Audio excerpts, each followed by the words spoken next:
You're listening to Reach, Teach, Talk with Nat Davey.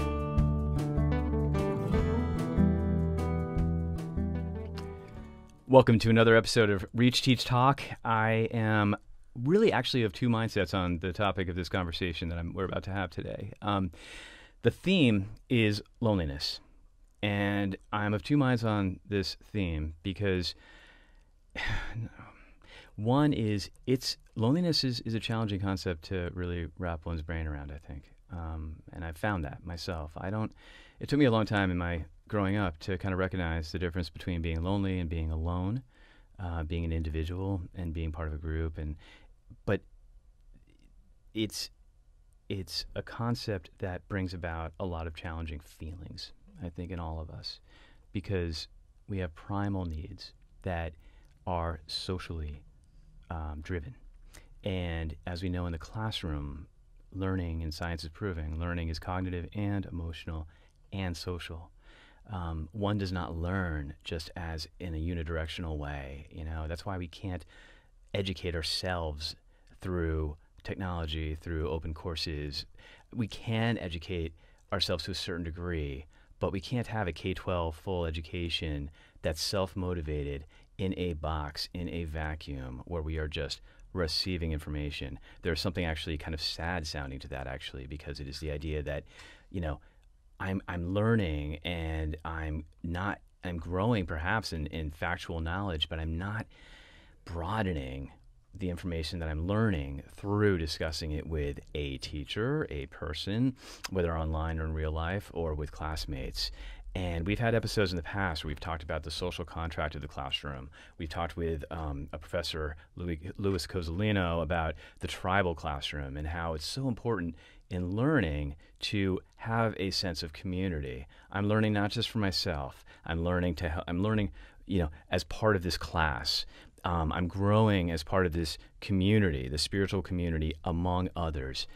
The being among others is such an important part of the development of one's self, one's spirit, one's self-concept. And I say this, but I also recognize, right? Like Abraham took 40 days in the desert on his own. Jesus walked on his own and we don't know what Jesus did between the years when he was 13 to 33 or 32. We just don't know. But we have this understanding that there was a lot of time alone. Meditation and pilgrimages and vipassanas, and just all of that is about being alone. I walked the Camino de Santiago 2 years ago, which is 800 kilometers across the north coast of Spain, and I was alone. And there were times that I was desperately alone. And there's this one part in the middle of it, which is 10 days of walking, and it's called the Meseta, which is this pueblo. And it's like walking through Iowa or Illinois. Like you're just going through cornfields, and it is boring. And even though it's Spain, it's boring. It's just the same thing. But what was fascinating was, even though I was alone walking through this really boring landscape, my inner landscape was developing. My inner sense of like just thoughts and questions that I had and feelings and sensations and was heightened. Over time of being alone. Same thing with like a 10-day Vipassana. I've never done Vipassana, but that's the whole idea of taking a silent retreat where you take a vow of silence and you don't read books, you don't get any information besides what's around you, and you're silent. And apparently like days 4 and 5 are just like the crises times where it's just like, oh my God, I don't know if I can live with myself anymore. Like I'm just by myself, and I'm in my own head. And I'm desperate for some communication, even to read a passage of a magazine, just to have something else inform my thoughts. So I'm sharing these kind of anecdotes as ways to describe how this discussion that we're about to have today about loneliness is so complex. And there's so many myriad components to what loneliness is. And I was stimulated to have this episode because of two reasons. One, I live in London, and London, the UK, has taken a massively aggressive approach to what they call the loneliness epidemic. And this is in a country that is all about, I mentioned before in previous episodes, the stiff upper lip, just keep calm, carry on, move forward, mustn't grumble, all that stuff.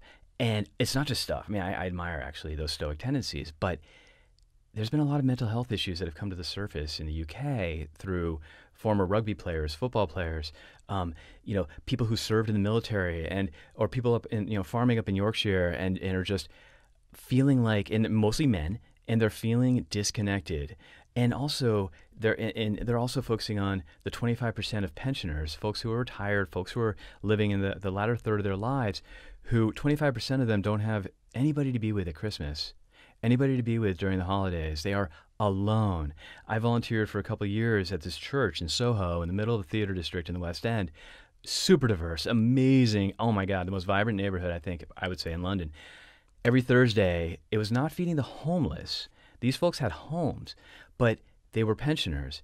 And for many of them, it was the one time of the week that they could interact, that they would count on to interact with others. And some of them would bring in their flasks of, Scotch whiskey, or their, mini bottles of wine, and they would treat it like a real event. And it was a real event. And actually, the more I familiarized myself with these 60 or 70 folks who would come every Thursday, the more I began to fall part of that fabric. And I began to realize parts of myself that were actually quite lonely.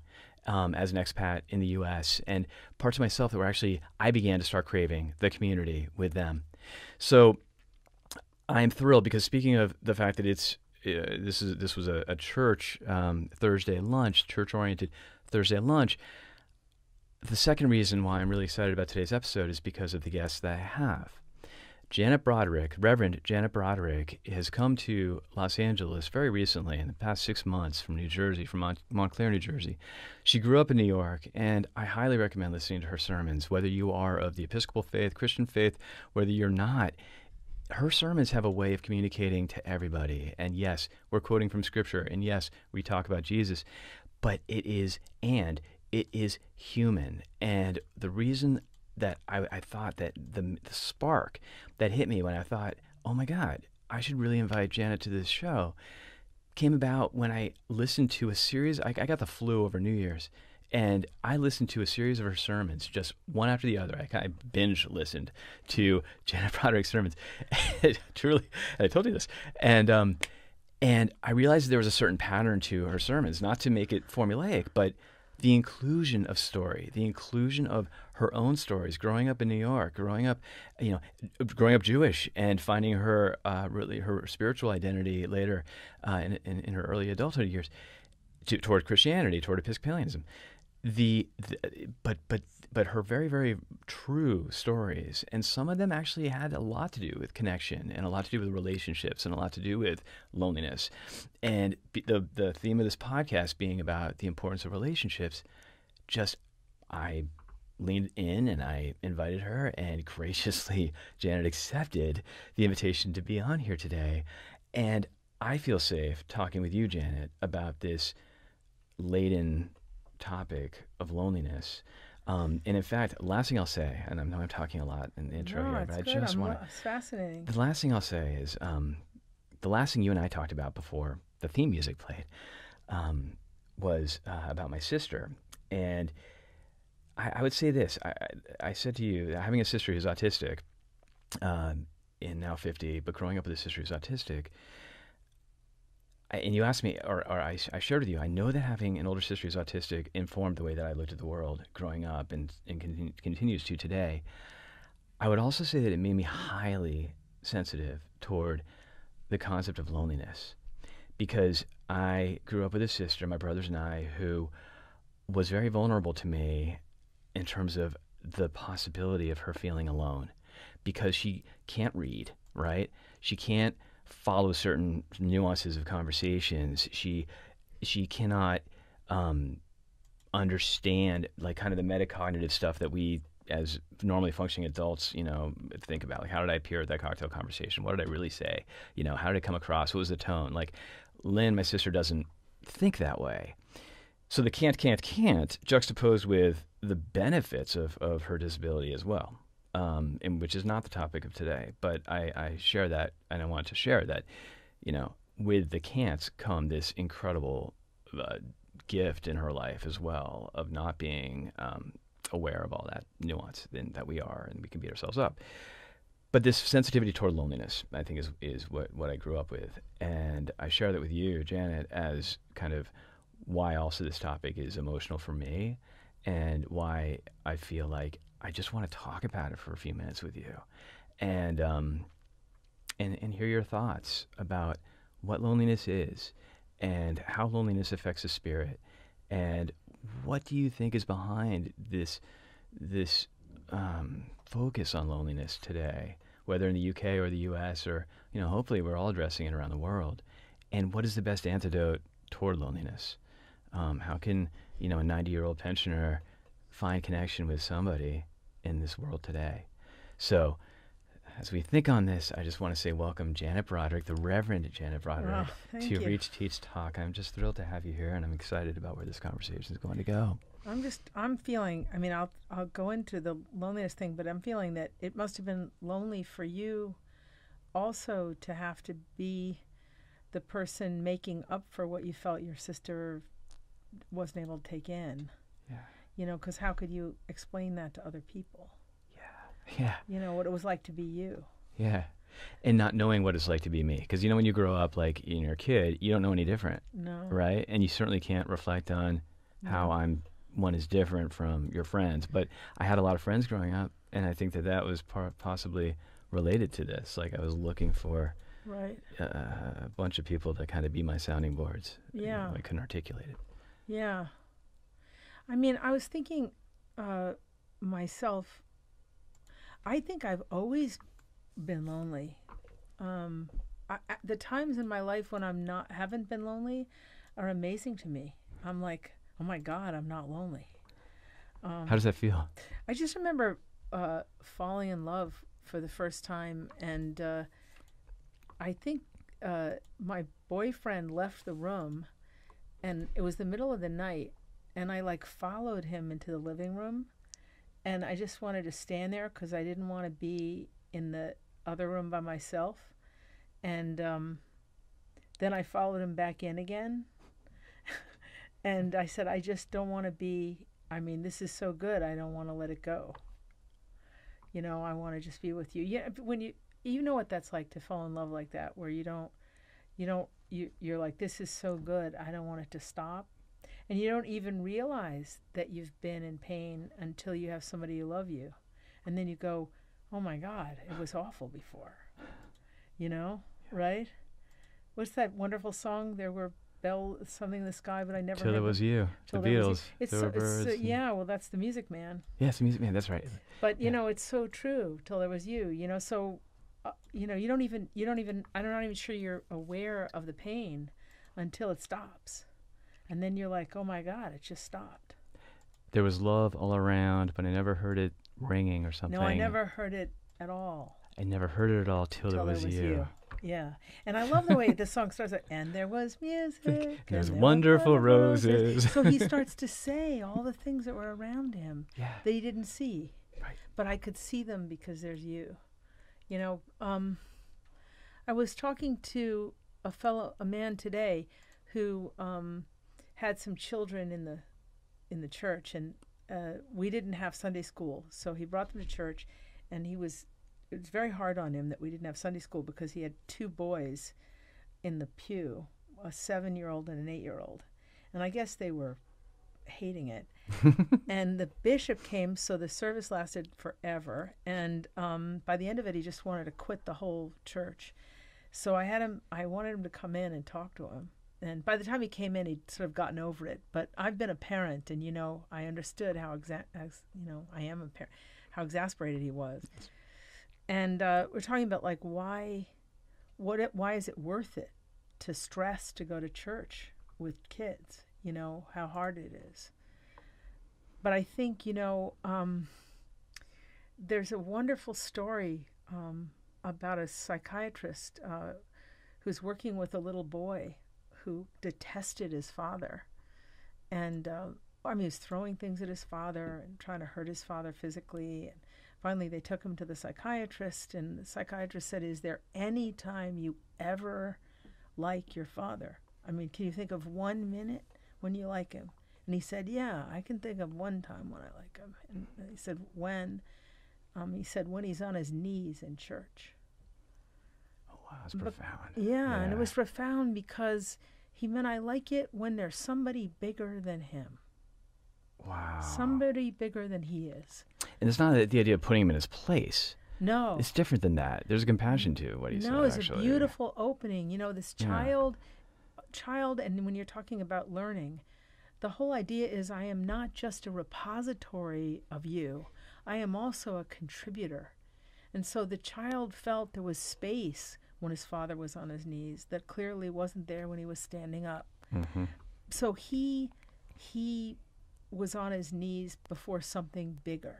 Mm-hmm. And so that made, you know, the wonderful thing about the whole way in which the spiritual life can ease this kind of loneliness is the sense that we're all under something bigger. There's something bigger than all of us. Mm-hmm. There's a kind of equality, so that you can love your brothers and sisters around you, because it's not like I'm worse than you, or I'm less than you, or I'm better than you, or I have more to contribute than you. I'm just a frog like you are. A frog or a fraud? A frog.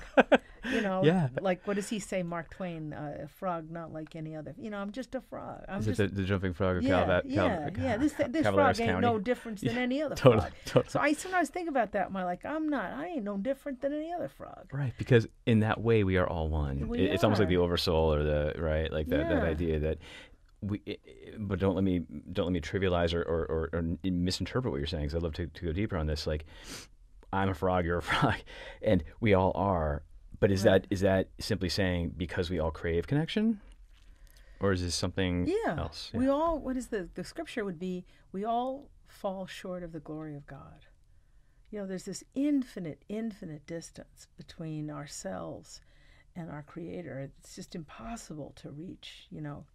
So we're all falling. We're all equally in this boat, you know, and it's a beautiful thing to see that. And you know, Jesus makes this profound comment at one point. He says, he talks about his own loneliness, and he says, "The Son of Man has nowhere to lay his head." Mm. And you know, there have been times in my life when I think, well, there's no safe place for me. There's no place for me to go. And then I think, well, the Son of Man has no place to lay his head. You know, my situation may be bad, but it ain't worse than anybody who ever lived. Right. I'm just another. You know, I'm part of the human race. Right. And so it's okay. Yeah. I mean, you know, it's interesting about life because loneliness is sort of a wonderful thing. You know, it allows you to feel and to reach out. You know, why would you reach out if you weren't lonely? You know, if you could just make it all perfect all by yourself, you would never reach out. You'd never give it a try, and then you'd never see so many things that you can see. So much of what I've been able to do in my life has all been because of a kind of loneliness. I think I'm in Beverly Hills because of loneliness.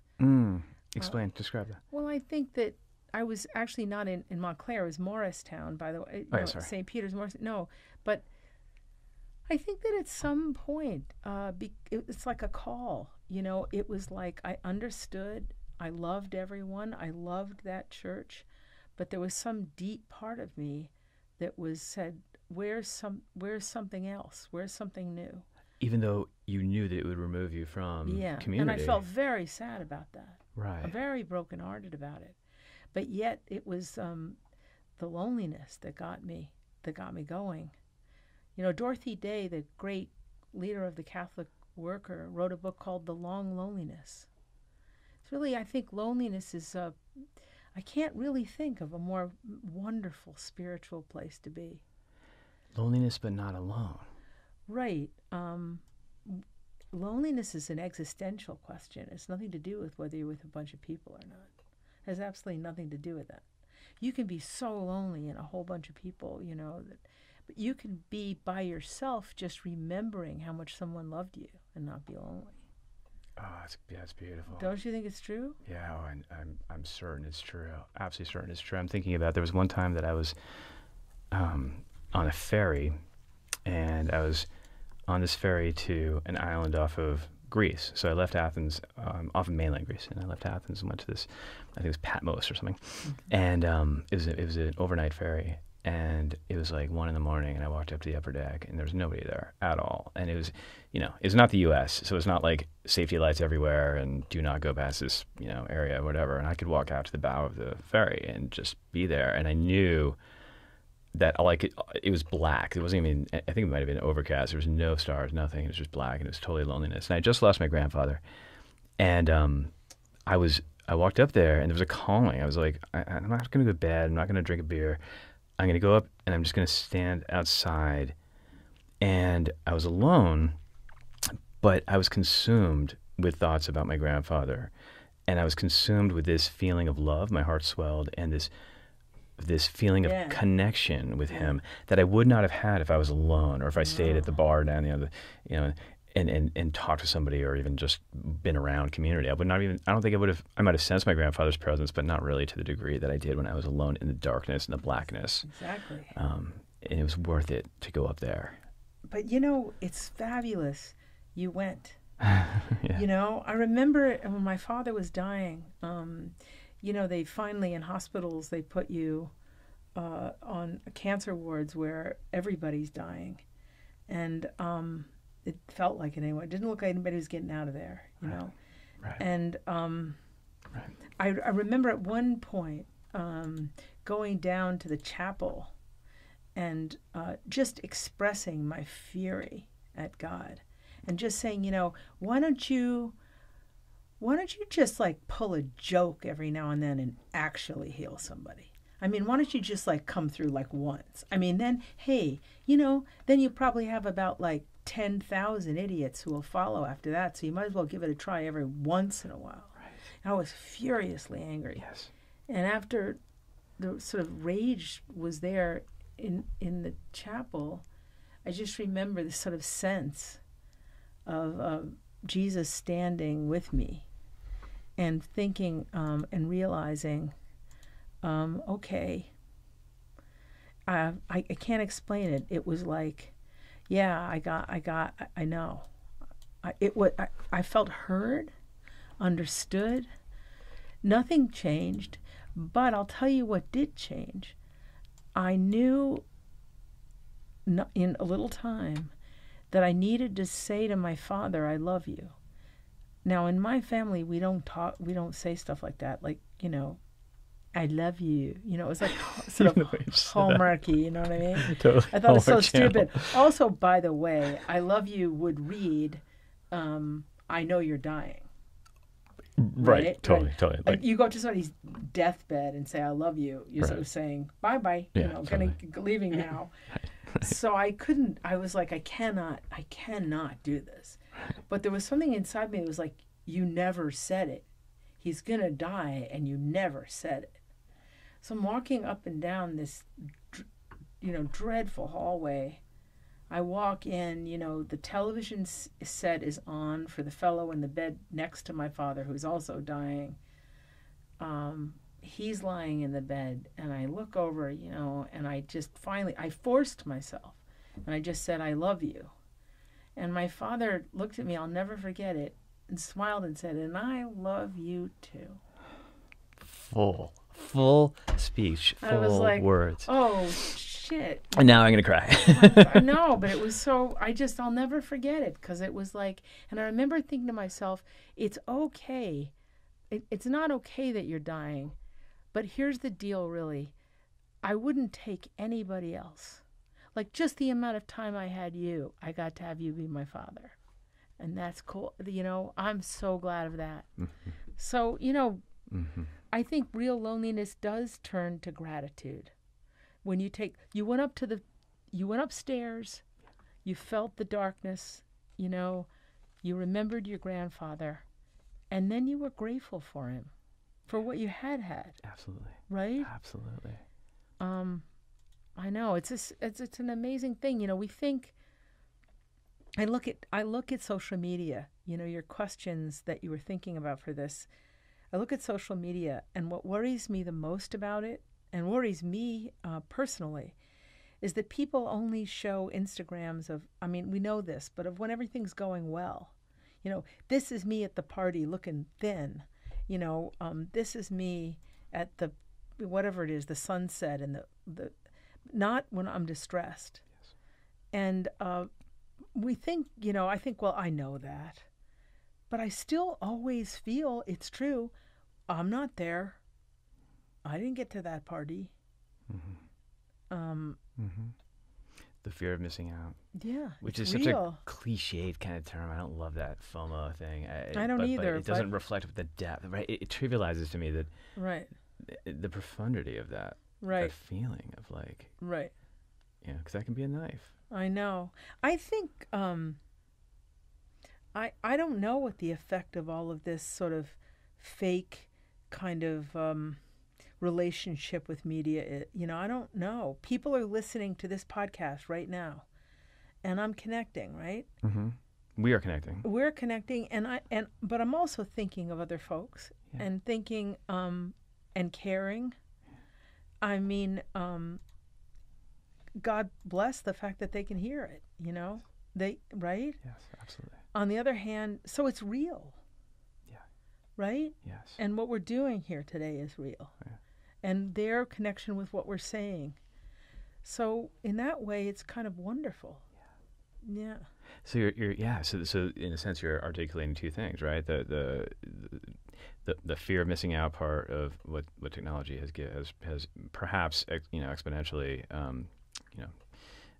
drawn out and also spotlighted, and also though the incredible ability now through the same technology to touch others. I mean, again, when I was sick with the flu and listening to your sermons, like that touched me. That was connective, and I was very grateful for being able to go to the website for All Saints Beverly Hills and queue up these sermons. No, I mean it's you know, sometimes late at night I listen to you know, Satchmo sing Wonderful World, or Mahalia Jackson, you know, How I Got Over. And I listen to her, and you know, she's my friend. Yeah. And she is, I hear her. Yeah, absolutely. You know, so I love it, you know, in that way. It's beautiful. But, you know, I think, I don't know, I'm 64 years old now. So when people talk about the last third of their life and all this, I think, you know, and loneliness and that I wonder, for this whole generation of folks who are older, and how are we connecting? Do you know what that we're referred to in all sorts of ways? You know, boomers, and what we're supposedly like. And I don't know. I wonder. I question all of these values, whether it's true. We continue to learn, right? We continue to change. We continue to grow. I mean, you're not the same person you were when you were 54. No. Right? I can say that, right? No. And I take, what's really fun about this time is, in terms of loneliness, is I take much bigger risks. How does that factor into loneliness? Well, I take risks to be intimate in my sermons in ways I never did before. Before I was thinking about what people thought of me. Now I think about, well, what do I think? Excellent. It's a very different way to come out. I'm not worried. I'm not so concerned. I'm much more concerned with the idea and the love. How can this be love? How can this make sense? Watching people to see how it's happening. But I'm not worried about how I'm coming off. You're not attached to the outcome so much. No. It sounds like you're saying that. It sounds like you're actually more fascinated now by the process, because when you say you're actually paying more attention to the parishioners listening to you, and you're sensing now. It sounds like you're saying you're finding more joy being able to kind of. It's almost like an interplay now, where before it was more, I want to make sure I did this, I executed this sermon correctly. Does that make sense? Is that what you're saying? Absolutely. You know, I love this thing that happened with Louis Armstrong. You know, he said it was be years before remember, he learned all his music just by ear, and right, and he played a cornet. He didn't even have a horn. Yeah. So finally, he gets a horn. He marries a woman who has a PhD in music, so he can learn to read music. He gets divorced. He's playing in these big bands and trying to sort of keep up, and he's noticed. And he talks about this night in which he went out, and he said, all of a sudden I realized I wasn't going to play for my teachers anymore. I was going to play for the audience. I.e., I'm not going to play for a affirmation to get the A, to get the commendation. I'm going to play something in my head that tells me this is good and this is bad. And he just erased that. Yeah. And he just went, how's it for you? Beautiful. Right? How's it for you? But Janet, I'm driving in L.A. and I'm going by tents and I'm seeing the homeless people who are there, and how is it for you? Like, I don't know, because I'm not homeless. I'm not.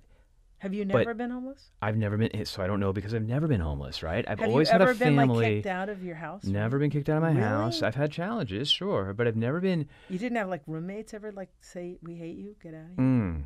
Well, I was a horrible roommate my first year out of college. Yeah. Oh my God, if I can apologize Yeah, and to my you're like, roommate. who is ever going to put up with me? Please let me apologize to Jonah and Todd. I'm so sorry for the horrible roommate I was when I was 23, because I was a guy who never took the food out in the refrigerator. It was literally until it was moldy. Like, it was disgusting. Yeah. I was horrible with the dishes. And I think I was also extremely self-absorbed for whatever reason at that period in my life. And I will own that now. A full life later. But yes, you're right. I have pissed people off in the past, right? And haven't absolutely. they said, get out of here? Or just not complain when I've left for a period of time. It's always the omission of, hey, come join, right? It's the omission. Actually, that's interesting. And I don't want to derail where you're going to go with this. So just as an aside, there's also that loneliness, the weaponization, I would say, of loneliness in the sense of in the workplace or in social cliques, where it's not the get out of here, because saying to somebody get out of here means I see you and I hear you and I'm annoyed by you enough that I'm going to tell you get out, versus the icing out, the silent exclusion. Right. Does that make sense? Like, yeah. And there are studies that show like that kind of what's the word for it? But I would just say exclusion it kills people. It literally like hurts the heart, because they know that they're being disconnected, that they are being Totally. iced out, and they are being forcibly detached from a community. That's killer. So much of homelessness, working with homelessness for years in Jersey City and New York City, but in Jersey City specifically for about 10 years, being aware of the fact that folks could come off the streets if they live together in community, financially. If 2 is better than 1, 4 is fantastic, 6, suddenly dinner is really cheap. 8, Right. dinner is like $1. Right. If 8 people can share a car, lots of immigrants understand this, of course, and people. But the idea is that everybody needs their own SRO with their own car and their own thing and their own. Yeah, but when you're in community, you can really make it work. So it's actually life-saving. It is life-saving. It's life savings and life-saving. Yeah. To be part of community, as opposed to, and I would really, again, living in the UK, which has a much more a substantive social contract, I would say, than honestly in the US. And I love the US, and I'm America first and all that. Great. I have to. Nice of you to say that. Right, we're going through turbulent times, but this idea of America first. Well, okay, I didn't mean that. Okay, that's a little extreme. Okay, but just pride in America for what we. Yeah. Anyway, the ideal. Yeah. The ideal. Yeah. We can get there again. We can, but what part of how we can get there, I think, is by broadening our sense of what it is to be part of the social fabric in the U.S. And it's very easy to be in our car and to be driving down Wilshire Boulevard and to be honking at the people who are blocking our way, or to get mad at the bus you're stuck behind, and you're on your own, and that actually can be very distressing because you're alone. And that movie Crash, you lived in New York, like being able to bump. You grew up in New York, being able to I love it in London, being able to bump into somebody, like especially because it rains so much in London. Like we're all with our brollies, our umbrellas, and we're always poking each other with umbrellas by accident, or try to subtly like, okay, my umbrella's going to go higher than that person's umbrella as I'm crossing them, or lower, so it doesn't hit, collide. But there is at least an understanding that there are other people around besides just yourself. Yeah, but I agree with that. But don't you absolutely love? Well, I grew up in the city in Washington Square, right? But I love the fact that you can go like 1 block away from your house and nobody knows you. I love cool. that. You Right. can become somebody entirely different. You can do cool. whatever you want to do. You can look in a, right? Yeah. Yeah, that's very, very I cool. love that. You can completely reinvent yourself. Yep, and learn about yourself in the process. Totally. The different dimensions of yourself. Exactly. I love that. I love wandering, Yeah. We're going to have to wrap this up because we're on a time schedule, and obviously this is about a 30-minute, 40-minute podcast. But Janet, if there's one final kind of takeaway that you'd like to share about loneliness that either we've shared or that we've discussed, but you want to kind of hit back on, reinforce, or an element or an angle that we haven't talked about, here's your time. I guess I just want to say to anybody, if they're feeling this sort of pain of loneliness, that it's not your fault. I was really overweight, and I lost almost 100 pounds many years ago. And I remember going to this doctor who worked with me, and he said to me, "It's not your fault, And I kept saying, "Yeah, it is. I'm terrible. I eat too much." And he was like, "No, actually, we know more than that. It's not your fault." And that's how and my life changed from that kind of blessing. So I just want to say to somebody who's lonely, it's not your fault. You didn't create this. It's a hunger that you have, and it's God-given, and God bless you. And I hope you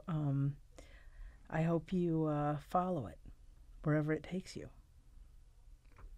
Yeah. Beautifully said.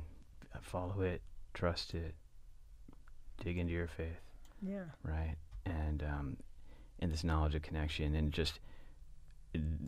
this is a lived example of connection because before we started recording, it was a question of how is this conversation going to go? If it doesn't go well, can we just delete it? Yes, of course. If we want to edit it, of course. That fear of, and also I don't know you that well, so there was a bit of that too, like the unspoken hesitation about, is this going to work? Are we going to connect? And I feel very safe saying, yes, we connected. I'm glad. And yes, this feels connective to me, and I'm just grateful for that example as well, the lived example. Well, thank you for inviting me. Thank you so much for being here on Reach, Teach, Talk, and I'm just really, really grateful, Janet, for your time. Thank you.